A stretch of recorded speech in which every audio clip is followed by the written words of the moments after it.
No.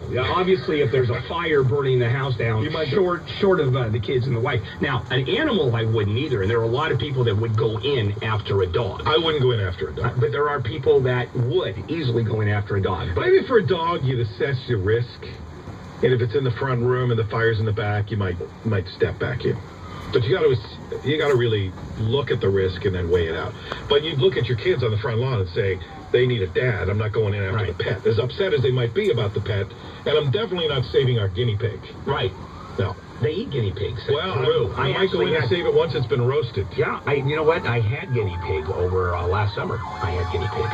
Don't tell my kids that, Bill. In Peru. It was actually pretty good. Please don't. But anyway, let's go on with your story. So, I know where you're going. Because there's an elderly guy in Texas, Rex Benson, 72 years old, got out of this, they described it as a powerful blaze. It was 1 o'clock in the morning, and it was a close call. So he's not looking, going, assess the risk, I can go back in. He knew it was very risky, and he ran back into a burning home to get his cell phone. Now, I am looking at my cell phone, and this is an iPhone 5. Yeah.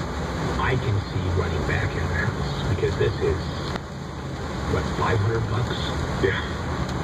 Maybe more. I can see that. Well, I don't know, because I bought a contract like a moron, and so I picked it up for, what, $199 or whatever. And it is, I can actually see that, can I? And 2 guys ran back. Maybe he was running back into calls 911. It could be. It could be. It's beyond comprehension. But, this is someone who's panicked, who clearly doesn't know what he's doing, or someone who's completely demented and doesn't know what he's doing, but we don't know. You know what it is? Because on TV and in movies, as bad as fire looks, it always takes a long time to spread. Not necessarily. You see the firefighters in a movie. Watch Chicago Fire as an example. It's a current TV show. I'm sure you've seen it.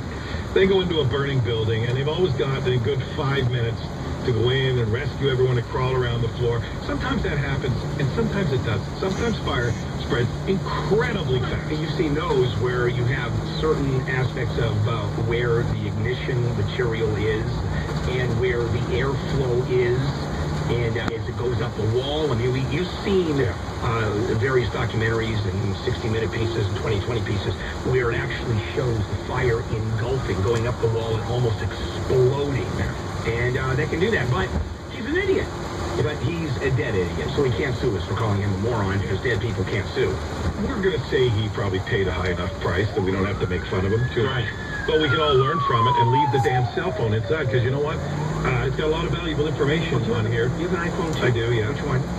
This is the 5 as well. Oh, you have the 5, so you do Siri on that. I can do Siri on that, yeah. Right. But everything I have is on the cloud.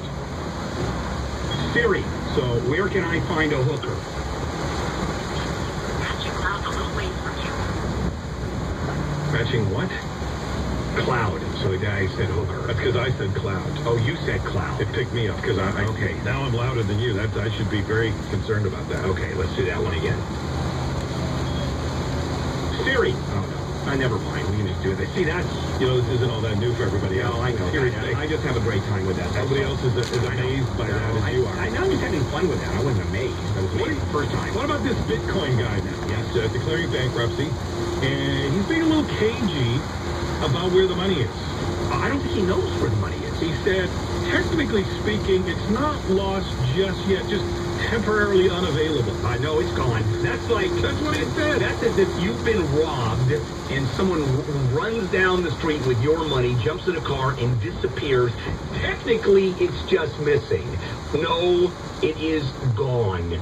And what makes it so interesting, this is a guy, Mark Karpeles, who created the exchange, the Bitcoin exchange, Mt. Gox, which is the largest one. And I had a guy, I don't know if you heard the interview, I think we ran it a couple of days ago.